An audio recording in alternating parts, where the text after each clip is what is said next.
آج بشیر بدر کی ایک اور غزل لے کر حاضر ہوا ہوں کہ تلوار سے کاٹا ہے پھولوں بھری ڈالوں کو، تلوار سے کاٹا ہے پھولوں بھری ڈالوں کو، دنیا نے نہیں چاہا ہم چاہنے والوں کو۔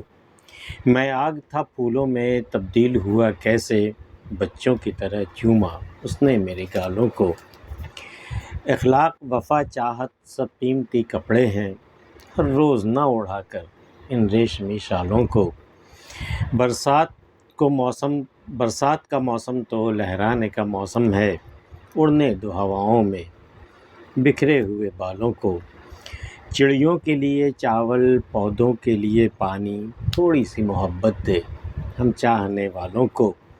مولا مجھے پانی دے میں نے نہیں مانگا تھا چاندی کی صراحی کو، سونے کے پیالوں کو۔ تلوار سے کاٹا ہے پھولوں بھری ڈالی کو، کس بے رحمی سے کاٹا جاتا ہے پھولوں کی ڈالی کو تلوار سے۔ تلوار سے کاٹا ہے پھولوں بھری ڈالی کو، دنیا نے نہیں چاہا ہم چاہنے والوں کو۔ جب بھی دو چاہنے والے ملتے ہیں تو پوری دنیا مل کر کے اس چاہت کو اور کبھی کبھی چاہنے والوں کو بھی کاٹ کر کے رکھ دیتے ہیں۔ تو تلوار سے کاٹا ہے، تلوار ایک بے رحم شے ہے، شفاق چیز ہوتی ہے، اور کہاں پھولوں کی ڈالی نازکی لیے ہوئے، نرمی لیے ہوئے، محبت لیے ہوئے، ان دونوں میں کتنا فرق ہوتا ہے، لیکن اسی بے رحم تلوار سے ان پھولوں کی ڈالوں کو کاٹ دیا جاتا ہے۔ یہ دستور ہے کہ تلوار سے کاٹا ہے پھولوں بھری ڈالوں کو، دنیا نے نہیں چاہا ہم چاہنے والوں کو۔ میں آگ تھا پھولوں میں تبدیل ہوا کیسے، میں تو ہر وقت سلگتا رہتا تھا، اندر سے باہر سے، میرے ذہن میں، میرے وجود میں ایک آگ سے لہراتی رہتی تھی۔ ہر وقت میں بالکل کسی سے انتقام لینے کے فکر میں لگا رہتا تھا، ایسا سلگتا رہتا تھا۔ پورے زمانے کے خلاف میرے اندر بغاوت تھی، ایک آگ تھی۔ میں آگ تھا پھولوں میں تبدیل ہوا کیسے، میں اچانک پھولوں میں کیسے تبدیل ہو گیا، اس کی ایک وجہ ہے، بچوں کی طرح چوما اس نے میرے گالوں کو۔ محبوب نے آ کے جب میرے گالوں کو بچوں کی طرح چوما تو جو بھی جتنی آگ تھی وہ سب سرد ہو گئی اور میں پھولوں میں تبدیل ہو گیا۔ میں آگ تھا پھولوں میں تبدیل ہوا کیسے، بچوں کی طرح چوما اس نے میرے گالوں کو۔ اخلاق وفا چاہت سب قیمتی کپڑے ہیں، بڑی قیمتی شے ہے اسے، ہر روز نہ اڑا کر ان ریشمی شالوں کو۔ یہ ریشمی شال کی مانند ہوتے ہیں، اخلاق ہے، وفا ہے، چاہت ہے، یہ سب قیمتی کپڑے ہیں، روز پہننے کی چیز نہیں ہے۔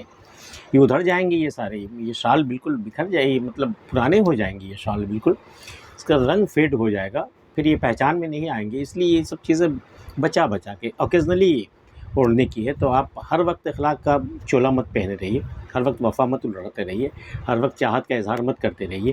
یہ پھر کیا ہوگا کہ بہت جلدی یہ سب فیڈ اپ ہو جائے گا، مطلب لوگ فیڈ اپ ہو جائیں گے ان سب چیزوں سے، پھر یہ چیزیں بالکل بیکار شے ہو جائیں گی۔ اس لیے جہاں ضرورت ہو، جہاں کوئی موقع ہو، جہاں کوئی اوکیزن ہو، سیلیبریشن ہو، وہاں آپ اس کو اڑا کریں تو یہ شال بالکل تازہ، بالکل نیا ایسا رہے گا۔ اخلاق وفا چاہت سب قیمتی کپڑے ہیں، ہر روز نہ اڑا کر ان ریشمی شالوں کو۔ برسات کا موسم تو لہرانے کا موسم ہے، اڑنے دو ہواؤں میں بکھرے ہوئے بالوں کو۔ تمہارے بال اگر ہواؤں میں اڑ رہے ہیں تو اڑنے دو نا، بکھر رہے ہیں تو بکھرنے دو نا۔ یہ برسات کا موسم ہے، لہرانے کا ہی تو موسم ہے یہ۔ برسات کا موسم تو لہرانے کا موسم ہے، اڑنے دو ہواؤں میں بکھرے ہوئے بالوں کو۔ چڑیوں کے لیے چاول پودوں کے لیے پانی، تھوڑی سی محبت دے ہم چاہنے والوں کو۔ اے اللہ، بس ذرا سی چیزیں میں تجھ سے چاہتا ہوں، ذرا سی چیزیں مجھے۔ چڑیوں کے لیے تو چاول کا نظام، دانوں کا نظام کر دیں، پودوں کے لیے پانی کا نظام کر دے، اور تھوڑی سی محبت دے دے ہم چاہنے والوں کو۔ بس یہ تینوں چیزیں جو ہے، تینوں کی چیزیں حیات ہے۔ چڑیوں کی حیات دانوں میں ہے، پودوں کی حیات پانی میں ہے، اور ہم جیسے لوگوں کی حیات جو ہے وہ محبت میں ہے۔ تو تینوں کو تھوڑی چیزیں فراہم کر دے۔ تو چڑیوں کے لیے چاول پودوں کے لیے پانی، تھوڑی سی محبت دے ہم چاہنے والوں کو۔ مولا مجھے پانی دے میں نے نہیں مانگا تھا، اے اللہ میں نے صرف پانی مانگا ہے، پانی کے سوا میں نے کچھ نہیں مانگا ہے۔ مولا مجھے پانی دے میں نے نہیں مانگا تھا چاندی کی صراحی کو، سونے کے پیالوں کو۔ میں نے کبھی نہیں کہا کہ تو مجھے پانی دے چاندی کی صراحی میں، سونے کے پیالوں میں مجھے پانی دے، وہ نہیں، تو مجھے پلا دے اوک سے ساقی۔ وہی چیز ہے کہ مجھے پانی چاہیے، اور یہ مجھے چاندی کی صراحی اور سونے کے پیالے مجھے نہیں چاہیے۔ بشیر بدر کی غزل آپ کو پسند آئی ہوتی ہے، آپ لائک کر سکتے ہیں، آپ نے چینل سبسکرائب نہیں کیا تو کر سکتے ہیں۔ ملتے ہیں پھر کسی اگلی ویڈیو میں، تب تک کے لیے اللہ حافظ۔